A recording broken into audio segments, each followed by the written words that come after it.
It is 8:14 p.m. on a Tuesday. You are sitting on a cheap microfiber couch in your living room. The television is on, playing something you aren't actually watching.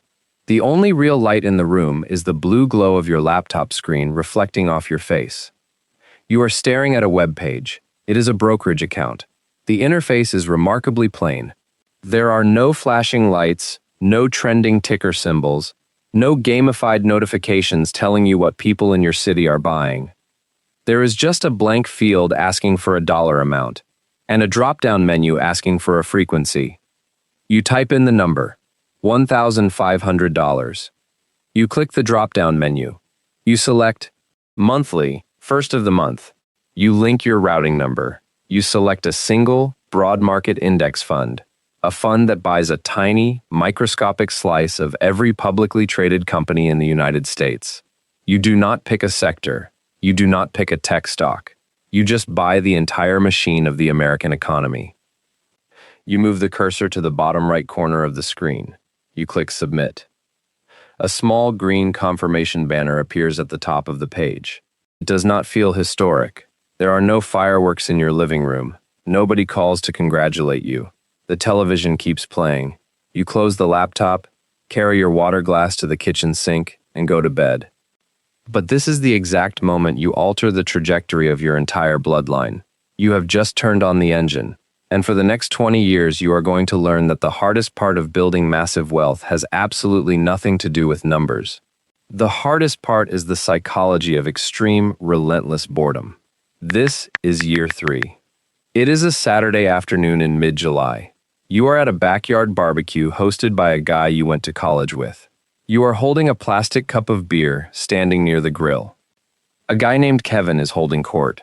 Kevin is 30 years old, makes good money in software sales, and spends 3 hours a day looking at charts on his phone. Kevin is talking about a cryptocurrency altcoin he bought 6 weeks ago. He pulls out his phone and shows the group his portfolio. In 42 days, Kevin turned $12,000 into $34,000. The line on his graph looks like a rocket ship. The guys around the grill are shaking their heads, calculating how much they would have made if they had just listened to him. They ask you what you are holding. You take a sip of your beer. You do not pull out your phone. If you pulled out your phone, you would show them a Vanguard account with roughly $60,000 in it. Over the last 3 years, your portfolio has grown by about 9%. It is a slow, grinding, utterly unsexy upward slope. Just the boring stuff, you say, shrugging. Index funds. Kevin smirks. Man, index funds are for boomers. You're leaving so much money on the table. You gotta have at least 20% of your liquidity in asymmetrical plays. I'll text you the Discord link I use for signals. You nod politely. You don't argue with him. But as you drive home that night, the doubt creeps in. You feel the heavy, invisible pull of the status game. You feel stupid. You are putting $1,500 a month, money you grind for, money you trade your finite hours on Earth to earn, into a machine that moves like a glacier, while a guy like Kevin makes half your annual salary while sitting on the toilet looking at a dog-themed coin. The urge to log in, cancel the automated transfer, and chase the dopamine is visceral. It sits in your throat. You open your laptop on the kitchen counter. You look at the automated transfer settings. You do nothing. You close the laptop. You let the glacier move. This is year 7, the Crucible. It is a Tuesday morning in October. The air in your office building is completely toxic. You can feel the panic radiating from the cubicles. The macroeconomic environment has shattered. Inflation, interest rate hikes, a global supply chain crisis, and a sudden, violent banking contraction have triggered a massive sell-off. The stock market is bleeding out. It is down 28% for the year. You go into the break room to get coffee. Kevin is there. Kevin left his software job 2 years ago to trade full-time. Now he is back, working as a mid-level manager, and he looks like he hasn't slept in 3 days. I liquidated yesterday, Kevin says, his voice tight, staring into his coffee cup. I got out. It's going to drop another 20%. The Fed has lost control. I'm moving everything to cash, and I'll buy back in when the dust settles and we find the bottom. He looks at you, desperate for validation. You pulled your money out, right? You walk back to your desk. You sit down in your ergonomic chair. You open your phone, you look at your brokerage app. You have been contributing $1,500 every single month for 7 years. You have pushed $126,000 of your own hard-earned cash into the machine. Before the crash, your balance was sitting at roughly $175,000. Today, the screen says $122,000. $53,000 has simply evaporated, vaporized. You are currently holding less money than you actually put in. You have effectively worked the last 7 years for a negative return. Your stomach drops. Your heart rate spikes. The biological instinct to flee, to stop the bleeding, to hit the sell button and move to cash is screaming in your ears. Every financial news headline on the internet is telling you that the world is ending. The smartest people on television are telling you to run. Tomorrow is the first of the month. If you do nothing, the algorithm will reach into your checking account, take $1,500, and throw it directly into the burning fire. You sit at your desk. You stare at the red line on your phone. You take a deep breath. You lock the phone screen. You put it face down on your desk. You do absolutely nothing. The next morning, while you are sleeping, the transfer goes through. You buy the S&P 500 at a 28% discount. You buy it the next month, and the next month, while Kevin sits in cash, waiting for a bottom that nobody can predict. Kevin misses the recovery entirely. When the market violently snaps back 8 months later, Kevin is still holding cash, terrified that it is a dead cat bounce. He buys back in a year later, at prices higher than when he sold. He locks in a catastrophic, permanent loss of capital. You simply bought the blood. You didn't do it because you were brave. You did it because you were a robot. You removed human emotion from the equation entirely. This is year 12, the tipping point. You are 38 years old now. You are sitting at the same kitchen island, drinking a cup of dark roast coffee on a Sunday morning. You pull up the spreadsheet. You are still contributing $1,500 a month. You have never increased it, and you have never decreased it. You just let the background noise of your life adjust around the gap. You look at the numbers for the previous calendar year. You contributed $18,000 in principal, but you look at the total portfolio growth. The balance at the start of the year was $410,000. The market returned a perfectly average, historically normal 9%. Your portfolio grew by $36,900 just from the returns. You stare at that number, $36,900. For the first time in your life, the machine is working harder than you are. The interest generated by your capital is now larger than the capital you are manually pushing into the engine. The snowball has crested the hill. It is no longer something you have to push. It is something that is pulling away from you, rolling down the other side, gathering mass at a speed that human biology is not wired to easily comprehend.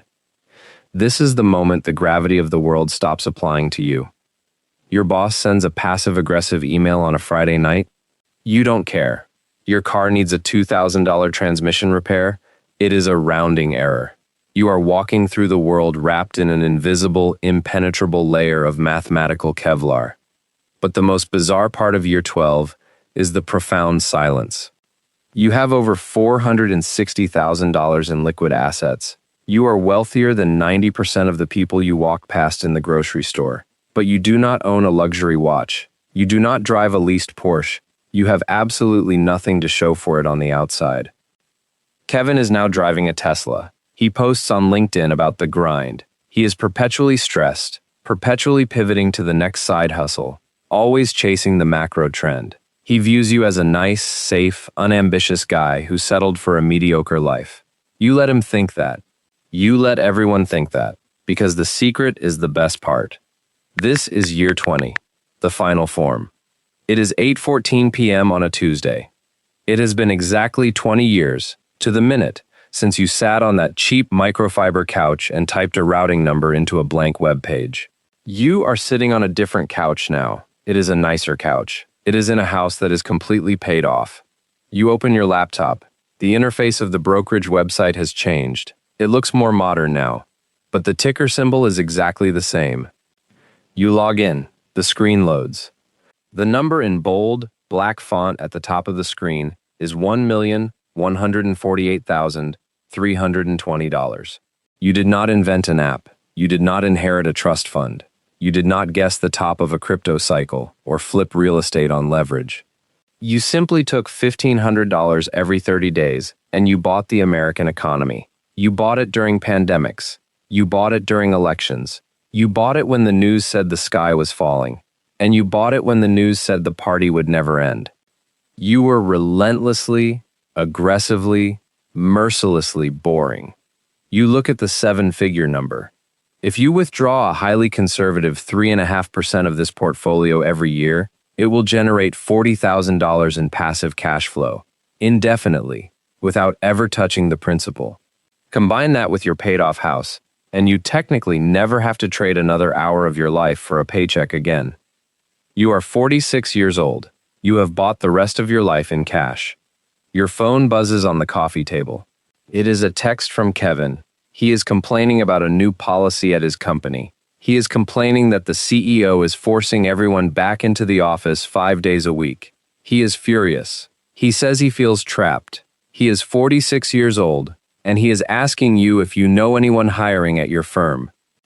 You look at the text message. You feel a deep, heavy wave of sympathy. Kevin spent 20 years trying to outsmart the system. He traded, he hustled, he leveraged, he bought the cars, he chased the status, and he performed his wealth for an audience of strangers. And at 46, he is still running on the exact same treadmill, terrified that someone is going to turn up the speed. You didn't try to outsmart the system, you just captured it. You closed the laptop, you set it on the coffee table next to the phone. You lean back on the couch, the house is completely silent. The exact plan was never a secret. It is published in 1,000 books. It is written on 1,000 blogs. Everyone knows the math. But almost nobody actually gets the $1 million. Because people do not want to be rich in 20 years. They want to be rich by Thursday. They want the dopamine. They want the applause. They want the visible proof that they are winning the game. They cannot endure the crucible of boredom. You endured it. You took the absolute beating of delaying gratification for 2 decades, and you traded it for absolute, uncompromising autonomy. Tomorrow morning you will wake up, you will pour a cup of coffee, you will decide if you want to go to work or if you want to walk into your boss's office and hand in a piece of paper. The choice is entirely yours. And that is what $1 million actually buys. It doesn't buy a yacht, it doesn't buy a private jet, it buys the pen you use to write the end of your own script.